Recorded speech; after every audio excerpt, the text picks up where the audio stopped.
दोस्तों, आज हम हमारे इस YouTube चैनल में आपको वैद्युत फ्लक्स के बारे में बताने जा रहे हैं।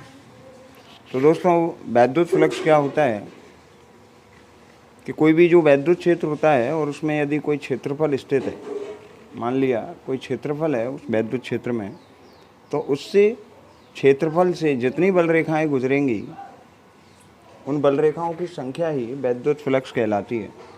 वो वैद्युत फ्लक्स उस क्षेत्रफल से संबद्ध होता है। और दोस्तों, ये जो वैद्युत फ्लक्स है इसको हम फाई से रिप्रेजेंट करते हैं। यदि हम ये मान लें कि ये कोई पृष्ठ है और वो वैद्युत क्षेत्र में स्थित है और इसका क्षेत्रफल a है और इस पृष्ठ के लंबवत कोई इसका क्षेत्रफल सदिश है a वेक्टर, और वो क्षेत्रफल सदिश हम मान लेते हैं कि वैद्युत क्षेत्र के साथ थीटा कोण पर स्थित है। तो दोस्तों, इससे संबद्ध जो वैद्युत फ्लक्स है वो हम इस प्रकार लिख सकते हैं, phi is equal to E vector dot A vector. इस पृष्ठ से संबद्ध जो वैद्युत फ्लक्स है वो E vector dot A vector लिखा जाएगा। दोस्तों, इसको आगे हम जब सॉल्व करेंगे तो ये हो जाएगा ई ए कॉस थीटा।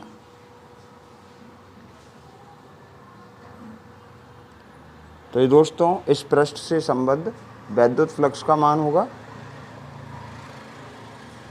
अब इसमें दोस्तों कुछ केस बनते हैं। जैसे हम यदि केस फर्स्ट की बात करें,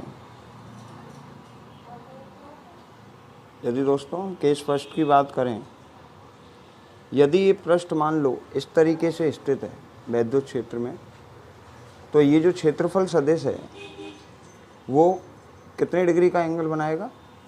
दोस्तों, ये इस तरीके से होगा, क्षेत्रफल सदिश की दिशा और जो वैद्युत क्षेत्र की दिशा है वो सेम होगी, इसलिए थीटा कितना हो जाएगा? 0 डिग्री।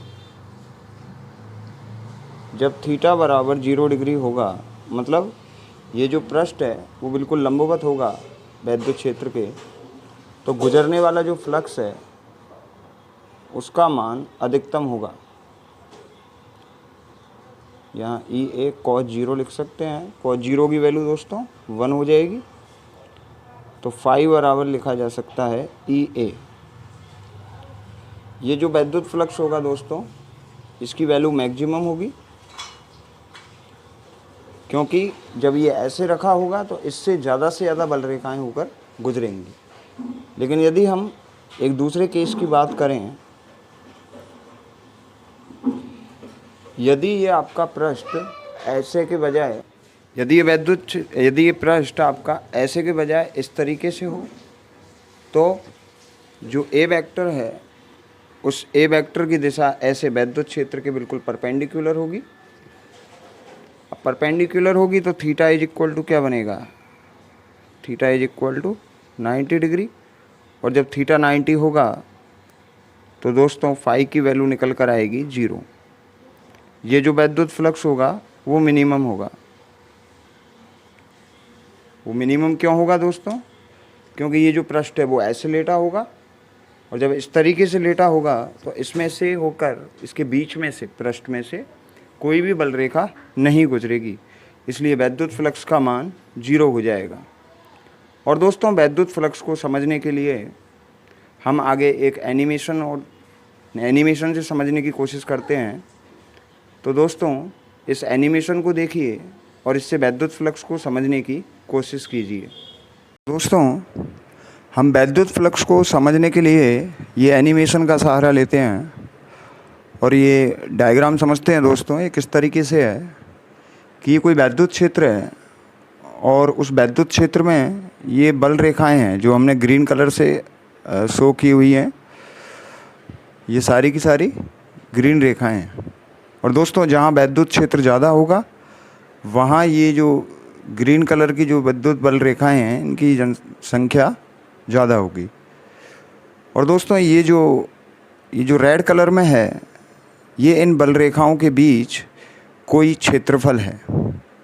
और दोस्तों जितनी बल रेखाएं इस क्षेत्रफल से होकर गुजरेंगी उतना ही जितनी बल रेखाएं इस क्षेत्रफल से होकर गुजरती हैं तो वहाँ जो वैद्युत फ्लक्स है उसका मान ज़्यादा होता है।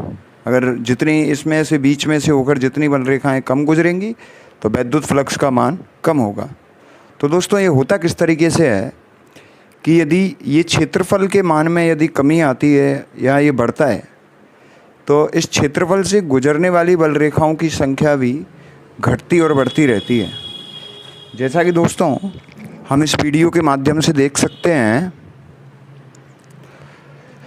कि यदि ये क्षेत्रफल इस तरीके से कम हो रहा है या बढ़ रहा है, अब जैसे कम होगा जैसे ये पीला हो जाता है और वैद्युत बल रेखाओं की संख्या कम हो जाती है तो वैद्युत फ्लक्स का मान कम हो जाता है।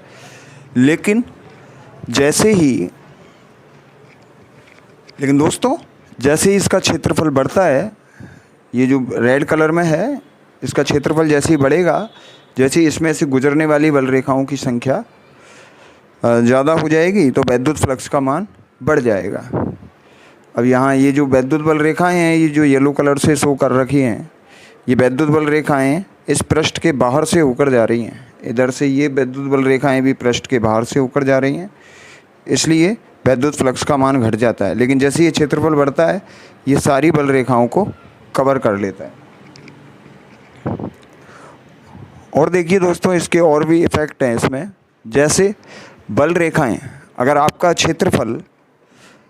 क्षेत्रफल कांस्टेंट बना हुआ है, मतलब उसमें कोई परिवर्तन नहीं हो रहा है, क्षेत्रफल में कोई परिवर्तन नहीं है, लेकिन बल रेखाएं एक दूसरे से दूर जा रही हैं, ठीक है ना, बल रेखाएं एक दूसरे से दूर जा रही हैं और क्षेत्रफल आपका एज इट इज है, तो भी इस क्षेत्रफल में से गुजरने वाली जो बल रेखाएं हैं उनकी संख्या कम हो जाएगी। जब ये बल रेखाएं ऐसे दूर जाएंगी तो दूर जाने पर, जैसे दोस्तों ये कभी तो जब बल रेखाएं पास आएंगी तो पास आने पर तो वैद्युत फ्लक्स का मान बढ़ जाएगा।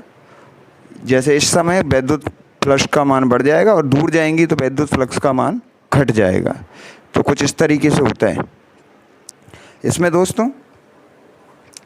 ये येलो कलर से मतलब बल रेखाएं दूर जा रही हैं, तो येलो मतलब ये इस पृष्ठ में होकर नहीं गुजर रही हैं, इसलिए यहाँ वैद्युत फ्लक्स का मान कम हो जाता है। और जैसे ये बल रेखाएं इस नीचे की तरफ आती हैं तो वैद्युत फ्लक्स का मान बढ़ जाता है।